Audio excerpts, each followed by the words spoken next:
All right, good morning, everyone. It's now about 9:31, and I'd like to go ahead and call the September 1st meeting of the STP Project Selection Committee to order. As permitted by the Governor's Disaster Declaration of August 19th, the determination has been made that an in-person meeting is not practical or prudent for this committee.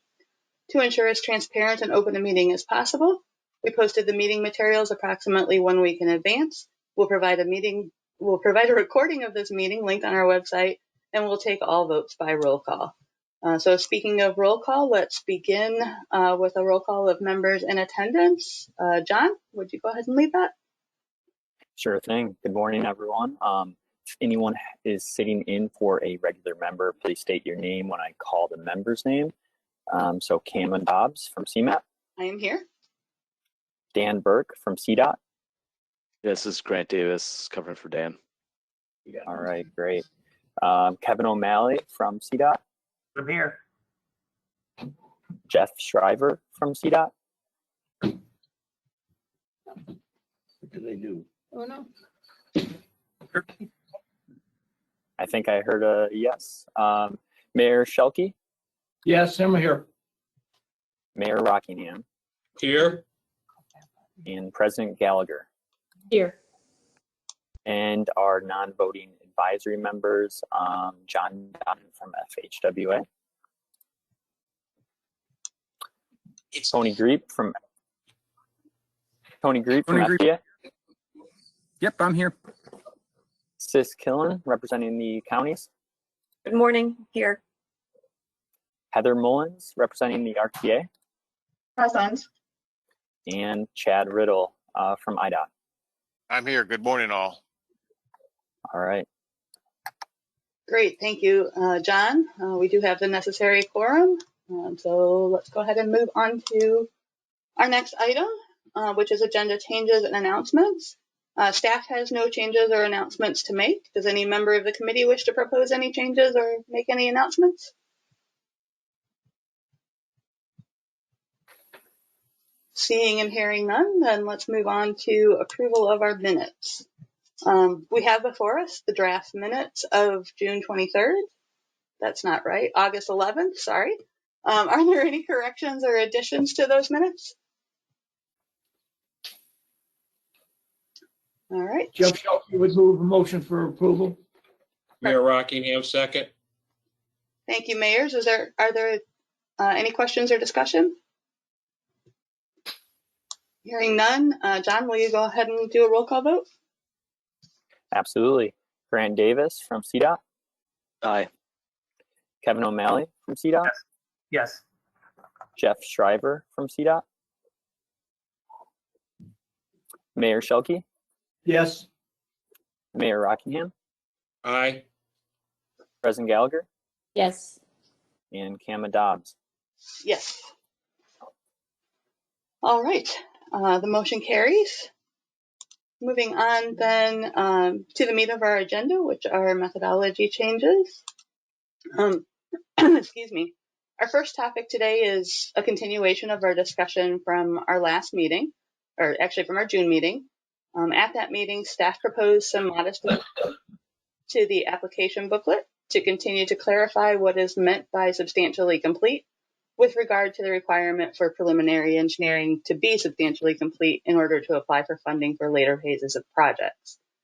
During that discussion, concerns were raised about the expense of completing preliminary engineering and that not all project sponsors are willing to risk these expenses when no funding's been identified for completing the project.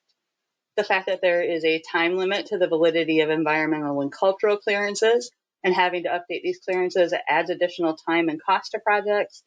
And also that, this CMAP requirement does put a review burden on IDOT and other regulatory agencies for projects that may not be viable. These concerns were also echoed by the CMAC and TAP Project Selection Committee that discussed this at their meeting in June as well. So in response, staff prepared 4 options that were described in detail in the packet memo. These options will also be presented to the CMAC and TAP Project Selection Committee later this morning. So as we know, completion of preliminary engineering leads us to better cost estimates for projects.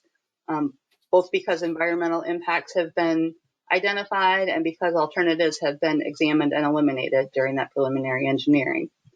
With this in mind, this first option proposes tying future cost increase eligibility to the degree of completeness of preliminary engineering. So the more complete the preliminary engineering, the more future phases would be eligible for increases, and the higher the limit on those increases. Increases, of course, are subject to funding availability in the end. What this option does is allow sponsors that are confident in their cost estimates to delay the completion of preliminary engineering and take that risk of cost increases onto themselves. The next option, again, we know the length of time needed to complete preliminary engineering is often unpredictable due to the number of review departments or agencies that get involved, as well as just seasonal limitations on environmental surveys. On top of that, federally funded phase 2 design engineering, at least on the highway side, cannot begin until preliminary engineering is completed.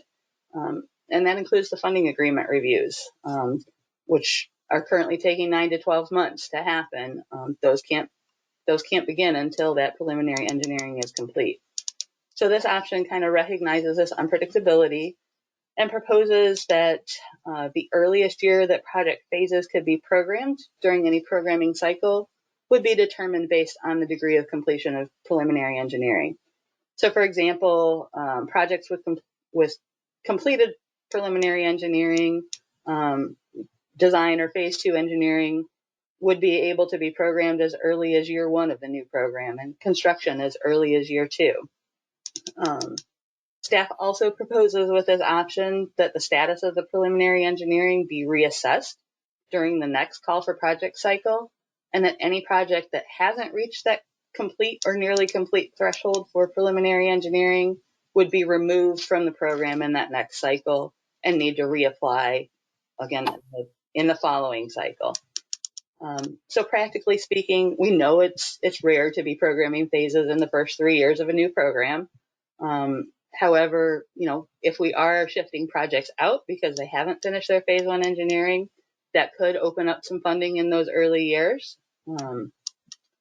Finally, under this option, just like any other project, once the project reaches their kind of readiness, so in this case that would be their engineering is complete, then that project would be eligible, of course subject to fiscal constraint of the program, to move to an earlier year under the normal active program management policy. So these restrictions would just be for that initial programming cycle. Another concern that was noted back in June was about the environmental clearances expiring before a project reaches construction readiness, and that leads to a need to redo prior work. That can cause delays while waiting on those additional reviews and can cause, additional costs. This option 3 would allow sponsors to not fully complete their preliminary engineering, but would limit the funding eligibility for future phases based on the degree of completion. So the more complete preliminary engineering is, again, the more phases of the project that would be eligible for funding. As I said earlier, like federally funded phase 2 can't start until design approval. So if preliminary engineering was not done, then under this option, phase 2 wouldn't be eligible for funding. For projects that have begun preliminary engineering but not reached substantial completion, only construction and construction engineering would be eligible for funding. So lastly, just like no build is always an option in our preliminary engineering, no changes is also an option for us today. So that really concludes kind of the high level overview of the options that were in the memo. The summary on the screen right now shows the 4 options kind of next to each other, and also includes some of the pros and cons of each that were included in the memo. So I'm going to leave this summary slide up and go ahead and invite committee questions and discussion.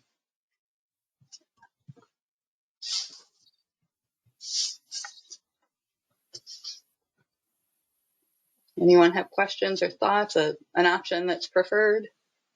So I guess if I can kick it off.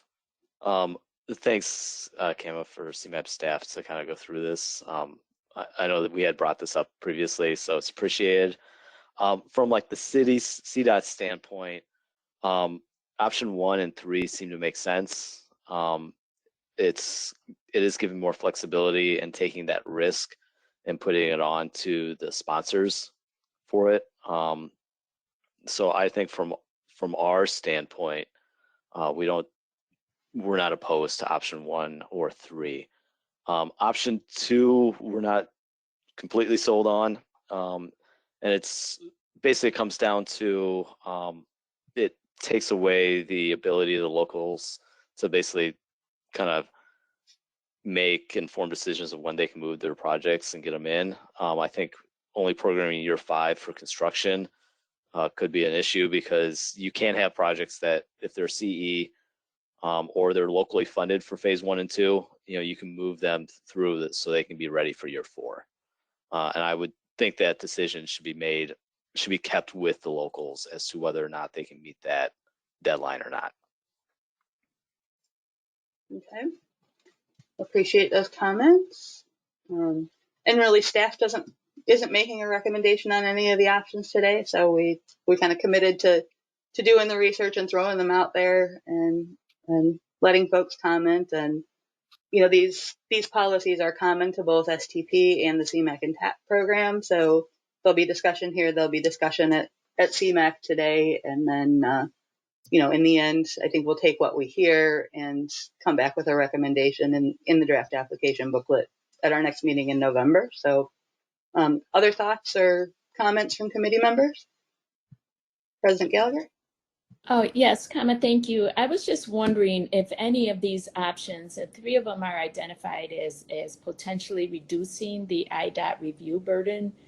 And it's been our experience that often is a burden to timely completing phases in the project. So I was wondering if any of these options have a potential for greater reduction in the IDOT review burden, if you've made that analysis. Yeah, I would say they're probably about equal. I mean, one of the things, and I know Chad's with us today, as we approach a call for project cycle, we have folks scrambling to, turn in phase 1 documentation and get IDOT to say, yeah, we've received this documentation and this is a viable project. That's, if we take away the requirement for folks to reach, a certain level of completeness, I think that we will see the not quite ready phase 1s being turned into IDOT for review. And I think that's true in all of these options. If we, stay with the policy as we have it, I think, in the January to March timeframe, IDOT's going to continue to get inundated with projects to at least do preliminary review or to confirm that they've received and that they're substantially complete. So I don't know, Chad, did you want to add anything there? No, you're right. And again, regardless of how phases are paid for, whether it's locally or federally, there's federal dollars in one phase. In this case, even if we go for construction dollars, we still need to take it through our process for design approval and plan review and all that kind of stuff. We do need local agencies to think ahead. Again, we're busy. I mean, and when it gets to the crunch time and someone submits, well, we want you to acknowledge we have a draft report in, and I'm going to say this. I'm take it with a little grain of salt. Don't want to be politically correct. Is that we emphasize projects that are funded to stay on schedule. So dropping everything we're doing to try to get some deadlines for projects that might be funded, we try to work them in. So it is a good idea, and we've had this for years. As soon as years ago, when some of these projects that they needed design approval to apply, that's when, again, local agencies didn't want to invest. Design approval for a sidewalk or bike path, in the old days might have just been a quick 2-page in-district sign-off, no issues.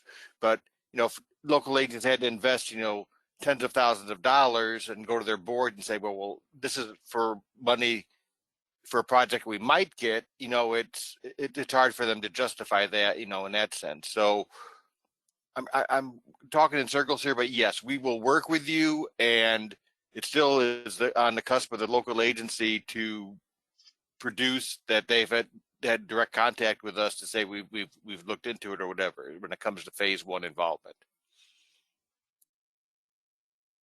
Thanks, Chad. Yeah, thank you for that. And then my other concern too, although I think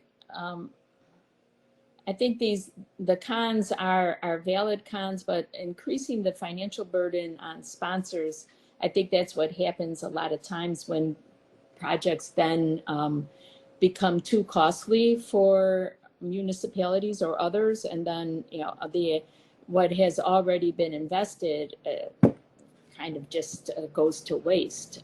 So what we can do to eliminate that risk, I would be in support of. For sure. And I think, these options do, because of the limits on cost increases or the limits on eligible phases to be funded, that's where the risk is coming from.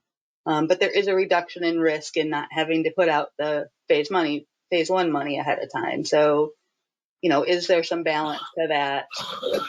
I think it's going to be something that every individual implementer is, going to have to balance on their end.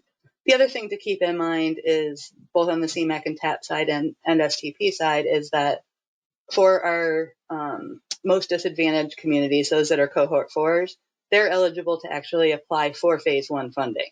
So, the neediest communities, for lack of a better word this morning, do have that option to go ahead and, apply to use these funds for phase one. So that risk is already lowered for them because of that. Okay, thank you. Yeah, of course. Other thoughts or comments from committee members? If not, anyone else on the line with us today that wanted to share a thought or a comment?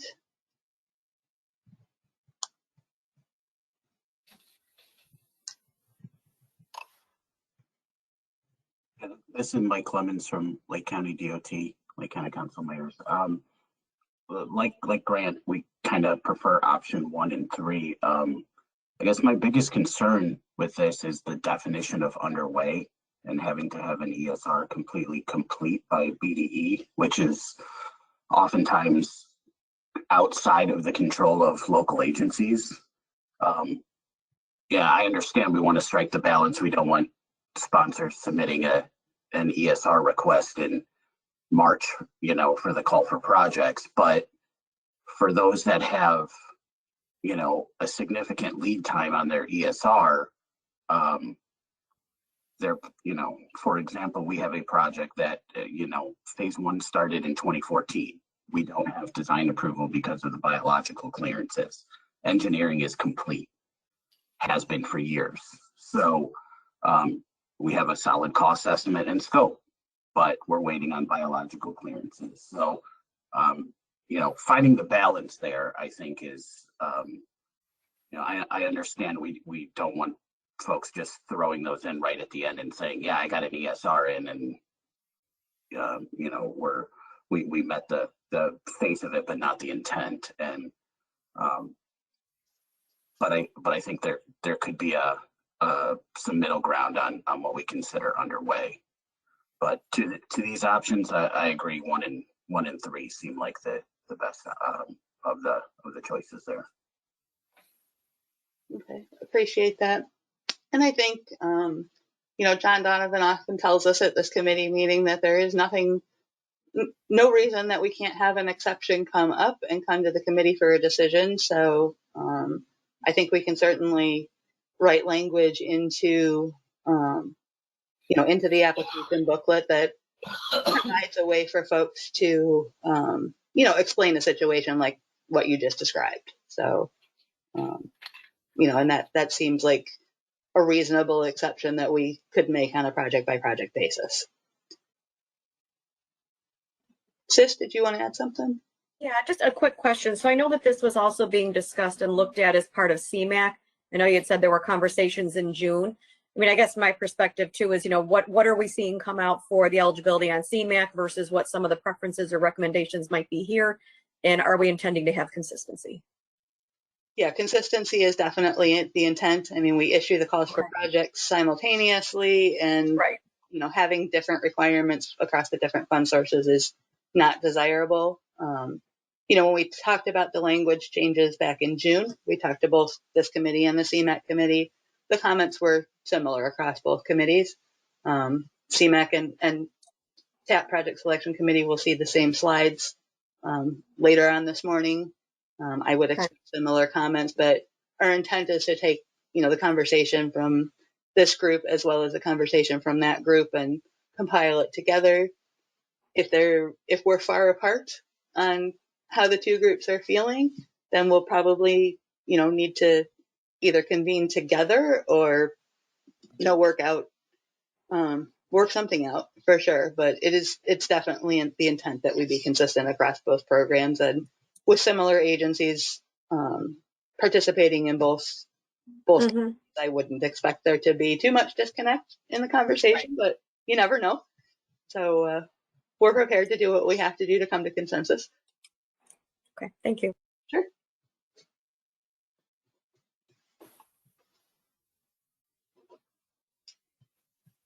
Other thoughts or questions?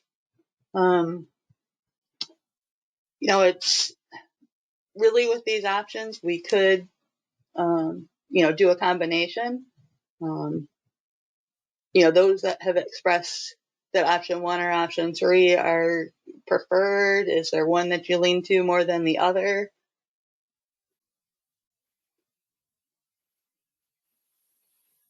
For Grant or Mike or Sis? Well, I think I'll just chime in on that. I mean, if we're looking at 1 and 3, I mean, they are fairly similar, but I think as we're all advancing our programs and, and especially for the municipalities to have that certainty of funding, looking at those future phases to minimize that risk and undertaking earlier phases so they might secure funding in the outer years, I think is helpful. Okay.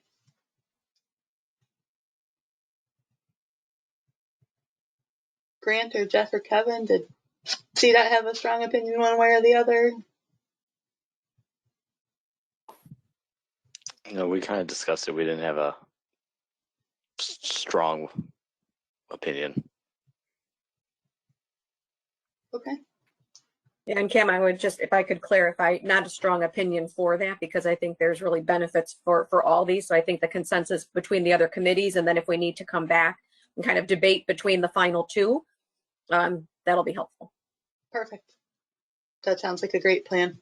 So we'll see what the conversation is at CMAQ and TAP, and I'm sure some of you will also be at that meeting today. So that'll give us an opportunity to share what the discussion was here, as well as what the discussion is there. So we will proceed, assuming that the preference of the STP committee is for option 1 or option 2, to not mess with the scheduling of projects, but instead to think about cost increases or phase eligibility. Option 1 or 3, you mean? Yes, I do. What did I say? Just clarifying, sorry. No, that's just fine. Thank you. Well, yes, option 1 or option 3. Option 2 is at the bottom. All right. Well, one last chance for comments from anyone. Otherwise, we can go ahead and move on to our next topic, which is a discussion of requiring minimum scores for funding consideration. So, as you probably recall, and as detailed in the memo in the packet, the Metropolitan Planning Council did provide a comment during our last call for project cycle that suggested that we consider setting minimum point thresholds for projects. Because our methodology was really purposely constructed to evaluate the need for and impact of projects relative to one another, setting a threshold based on the total score is probably not practical. With half of the 100 total points that are available coming from scaling of scores relative to other applications. That minimum and maximum number of points scored is going to fluctuate from cycle to cycle. However, if we do examine a plot, and I know it's a sloppy plot, but hopefully folks see the same thing that staff saw, which was that there are definitely cases where the need for a project, which is the bright green in this plot, is kind of low, or where the improvements realized by a project is kind of low, and projects are being lifted up by planning factors and readiness, which is okay. So because the relative scoring for need and improvement do occur within the project types, after seeing this plot, staff went ahead and examined the methodology for each individual project type, and we do have some proposed thresholds in the need component for each. Before we dig into those, though, on the improvement side of the scoring, staff just proposes for all project types that if a project has a raw improvement score of 0, meaning the project has no benefit, that it probably should be eliminated from funding consideration. We haven't had that happen in a past cycle, but it's probably worth going on record to say if your project does not make an improvement, it probably shouldn't be funded. On the need side, because the relative scoring does occur within those project types, we looked at the methodology for each type and proposed thresholds for each, which are summarized here. They're detailed in the memo in the packet. So for bike type barrier eliminations, staff would only propose limiting projects that don't have a physical barrier identified, so kind of don't fit the description of the project category. On the bridge side, staff proposes that if the sufficiency rating is greater than 80, those projects wouldn't be eligible for funding, which is in line with other federal bridge funding programs. For bus speed improvements, if the current on-time percentage of the route is better than 90%, or if buses currently travel the route in the same amount of time as cars, then those projects probably shouldn't be funded. And it is worth noting, I think CTA's average on-time percentage is about 67% system-wide, so 90 is still a pretty high threshold. For safety projects, if the location had a minimal or low SRI score, the proposal would be to not fund that as a safety project.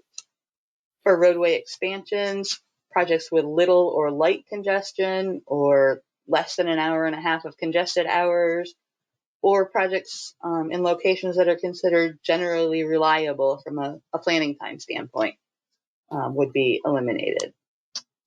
Roadways with excellent or good pavement condition could be eliminated from the road reconstruction category. Likewise, transit stations, yards, and terminals with their average condition score that would equate to a good or an excellent would be eliminated from funding consideration. And then finally, on truck route improvement projects, staff would propose eliminating projects if the truck volumes were less than 2% and no geometric deficiencies were identified in the corridor. So I think I'll leave the summary screen up here and pause for discussion or questions. First of all, does the committee, want to set thresholds for the need scoring? And if so, are these the right thresholds?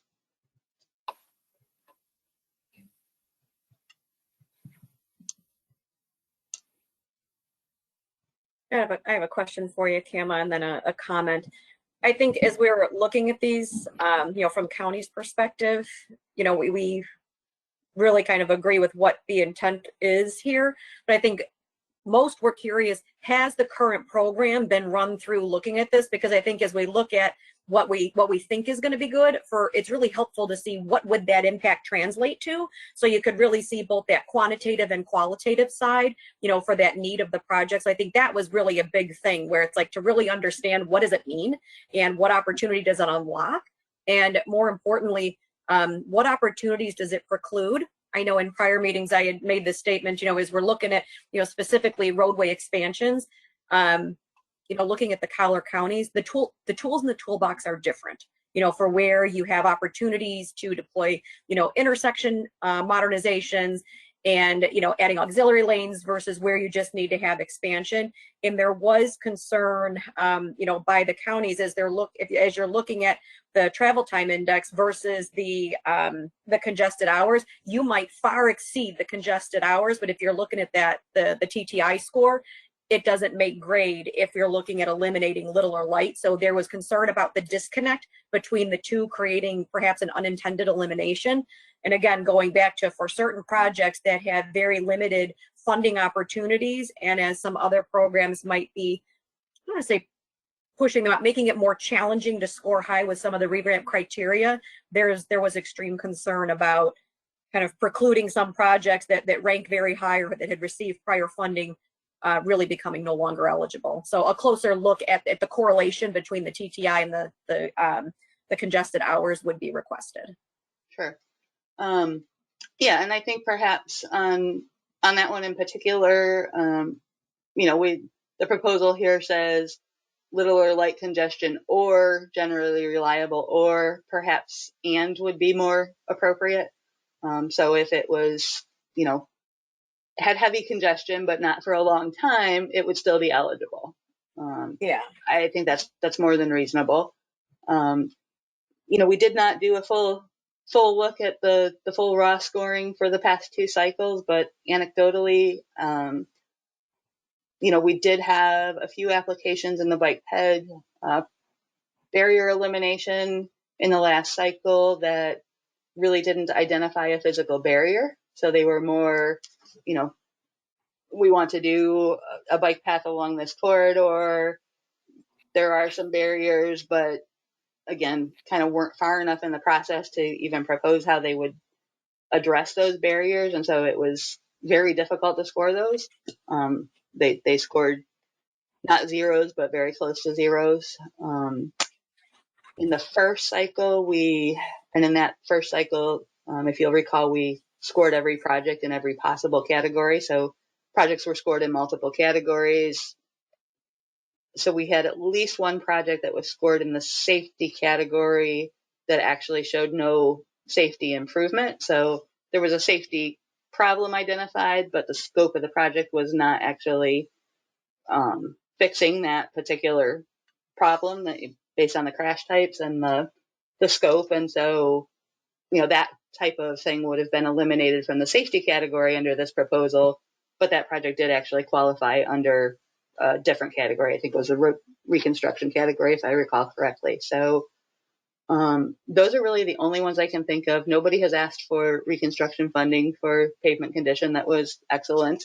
No one has asked for, you know, transit station improvements where the condition is good. So I think that these are really thresholds that probably aren't going to impact our pool of projects, but it probably is, you know, I think MPC had valid comments, and it probably is worthwhile to set, you know, minimum thresholds.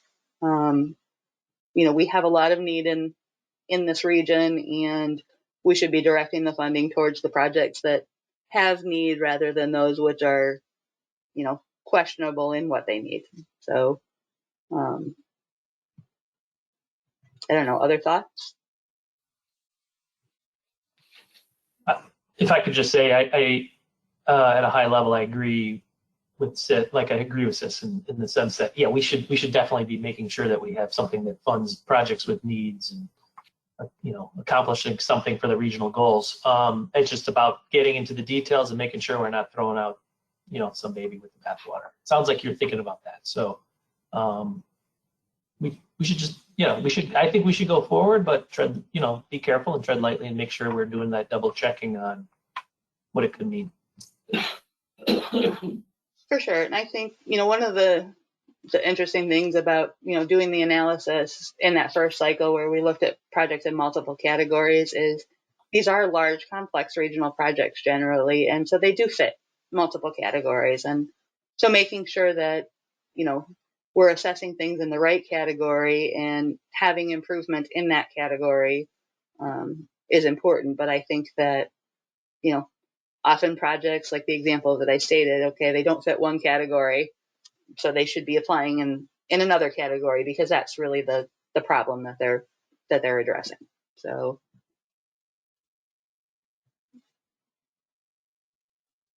Other comments or questions from the committee? Kama, I want to thank CMAP for doing this work, and honestly, it makes sense to me. I think in the long run, it will save everyone time and money and kind of clarify, where project applications should go. It seems to, for instance, the one that aligns then with the federal requirements for, I think it was the bridges, for 80 or higher, that makes perfect sense. Why should someone waste their time applying for that if federal funding is not available? So, and I think that goes through with all these categories. So thank you for that. For sure.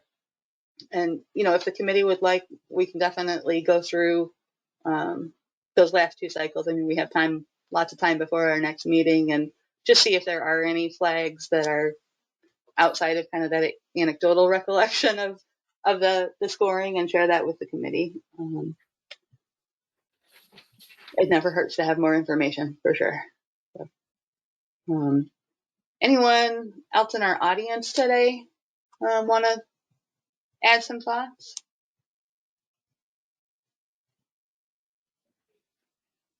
Yeah, Mike Clemens again.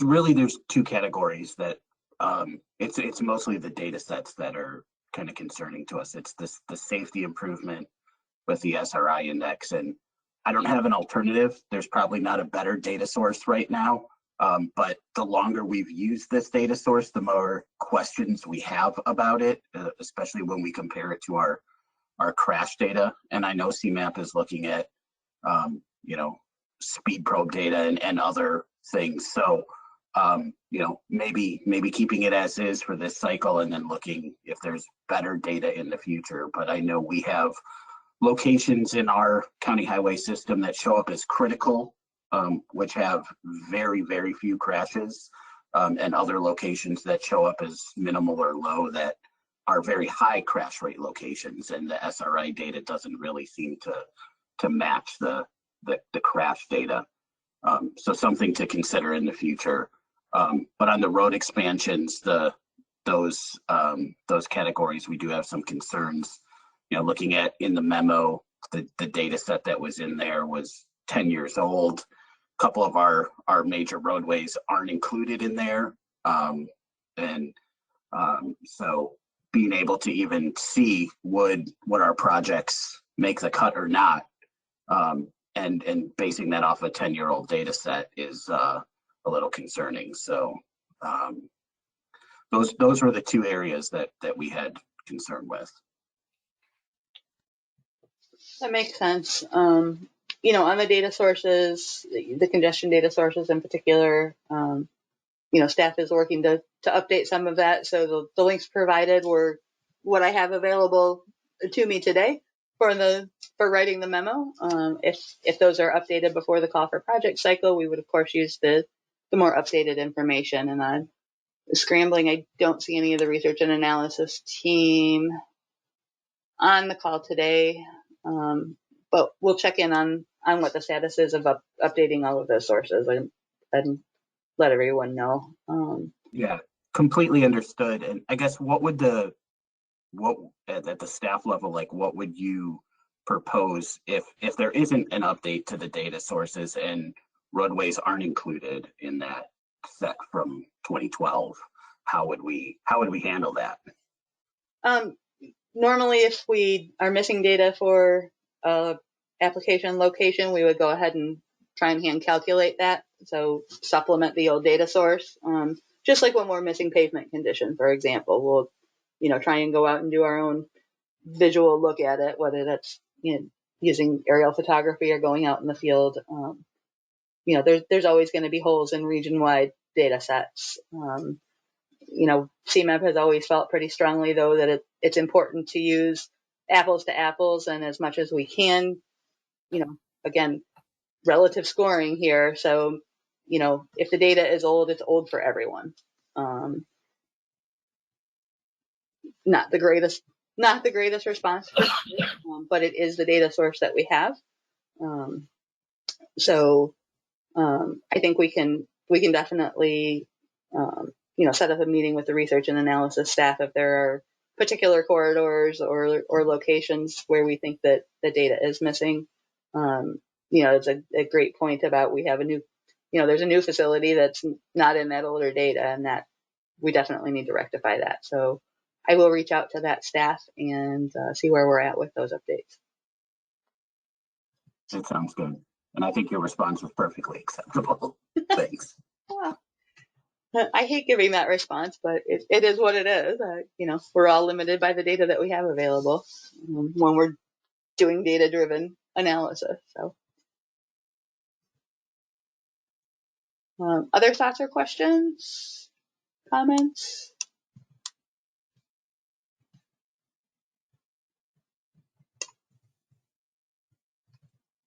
All right. Well, I think between now and our next meeting, we'll go ahead and look at that past scoring, make sure we're not throwing any babies out with the bathwater, as Kevin suggested. I work the language for these limitations into each project category description in the application booklet, and we can discuss further in that format at that next meeting.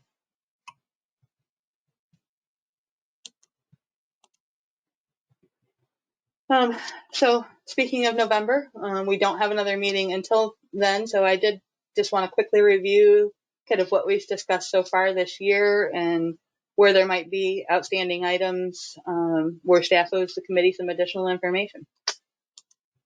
So on the project readiness side, we have 2 criteria for status of engineering and land ac and financial commitment. No changes have been proposed for either of these criteria. Back in August, we did discuss staff's proposal to modify the Jobs Plus household scoring. The committee did request that staff calculate what the scores would have been in the last cycle if this methodology were applied. That analysis is not yet complete, so it is our plan to have that ready for November and continue this discussion in November. On the transportation impact improvement scoring, as discussed earlier, the only proposal here would be requiring a non-zero raw score for the improvement category in order to be eligible for funding. Otherwise, there's no changes proposed to any project type improvement scores. Okay. On the existing conditions / needs scoring, for 7 of our 9 project types, no changes have been proposed. For the rail highway grade crossings, we do recommend that if the update to the 2019 grade crossing priority evaluation is completed, that updated data be used for scoring. For safety projects, as we discussed back in August, changes were proposed for the needs scoring. The committee generally agreed with staff's proposal and suggested additional modifications to consider fatal and severe injury crashes. So those modifications will be incorporated into the application booklet draft for committee discussion. And likewise, as discussed both in June and August, the committee generally agreed with staff's proposal to incorporate commuter rail yards and terminals into the transit station project type. So need and improvement scoring criteria were what was presented in August, and we do need to complete that proposal for changes to this project type by documenting how we'll score jobs plus households, as well as what planning factor scoring applies to that expanded project type. No changes were proposed for the majority, 4 of the 5 planning factors. Staff did propose replacing our green infrastructure planning factor with a resilience planning factor. The committee supported the scoring structure proposed, which included both a policy component and an elements component, just like the green infrastructure factor did previously. When staff presents final scoring language in the draft application book, that will also incorporate the system redundancy considerations that were suggested as part of the element scoring for that resiliency factor. Finally, the committee did also agree with changes proposed to the language and procedures for assigning sub-regional priority points. So those will be incorporated into the booklet. No changes were proposed to minimum cost or multiple sponsor eligibility criteria or to the inclusion in plans criteria. The final two eligibility criteria, completion of preliminary engineering and establishment of minimum project needs, are what we were discussing today. So those will be incorporated as discussed today. So what can we expect in November? Staff does plan to provide a draft of the federal fiscal year 23 to 27 application booklet. We'll do that in strike-through underline format so that the changes that were made since the last cycle are clear. The outstanding items that I just noted in the recap will also be discussed, and we'll seek committee approval of the changes in the draft. If additional changes are proposed by the committee, then those could be approved. We do have a meeting scheduled in December, so we have that final meeting where if we need to extend discussions beyond November, we have a meeting scheduled in December. We may also bring drafts of some of the other application materials forward for the committee's information at that meeting. For example, I know we talked about with the resilience factor, kind of what questions would we be asking folks. So we'll probably bring that to the committee in November, along with a tentative schedule for the call for projects and the program development cycle. Lastly, related to the methodology, but not completely tied to it, staff have been working to update and clarify some of the active program management policies, just based on what we've experienced during our first 3 years of implementing these policies. And then we're also working on some reorganizing of the active program management document just to be a little bit more reader friendly. Again, based on comments we've heard as we've tried to implement this. So, referring to the third paragraph on page 7 maybe isn't the best way to answer people's questions, and we'll probably go ahead and number the policy so we can just refer to policy number X or number 3 or whatever. Some of these changes may require committee approval, so we would look for that approval either in November or December. So are there any questions or concerns about where we are in the process as of now? Any topics that the committee wants to discuss further out of the methodology, either today or in November?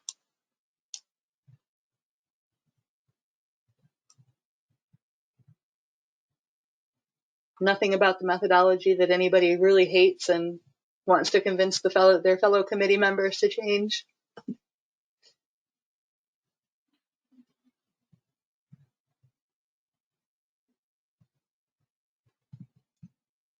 Not here. All right. Well, here. Kama, question, just to follow up on this. Apologies if you just said this. So after November, when do we think we'd be having finalized the booklet? No. The final draft and strike through underline will come to the committee in November. We do have some outstanding items to discuss. So depending on how that discussion goes, we can either take action at November, or we can postpone action to the December meeting with the thought call for projects would open mid-January as it's done in the past. So we got to have it done by mid-January or sometime before mid-January. Okay, thanks. Yep.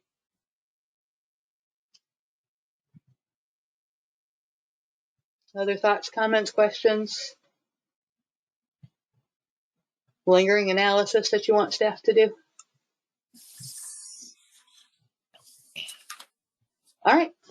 Well, hearing none, let's go ahead and move on to other business. I have nothing today, but do any members of the committee have any other business that they would like to discuss? I see nothing in chat either. All right. Next up is public comment. Staff did not receive any public comment prior to today's meeting. I don't see anything in the chat box. I know staff has been monitoring our transportation email during this meeting. Anything there, Mary? Nope, nothing there.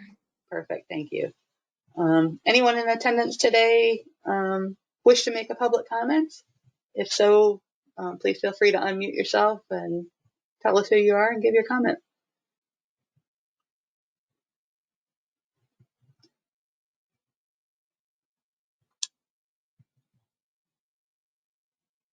Going once? Twice? All right, well, let the record reflect that there was no public comment today. That brings us to our next meeting, which, as mentioned, is scheduled for Thursday, November 3rd at 9:30. Fingers crossed that we'll be back in person at that time. I know that we're attempting to have our next couple board and MPO policy committees in person, so TBD for this committee. All right, last chance for any other business for the good of the committee. If not, thanks everyone for attending today, and I'll entertain a motion to adjourn. Jeff Shoki, so moved. All right, second? Mayor Rockingham? Perfect. We can do a voice vote for adjournment. Anybody opposed? Uh, All right, all in favor then? Aye. Aye. Perfect. All right, with all in favor via voice vote, this meeting is now adjourned at 10:22 a.m. Thank you.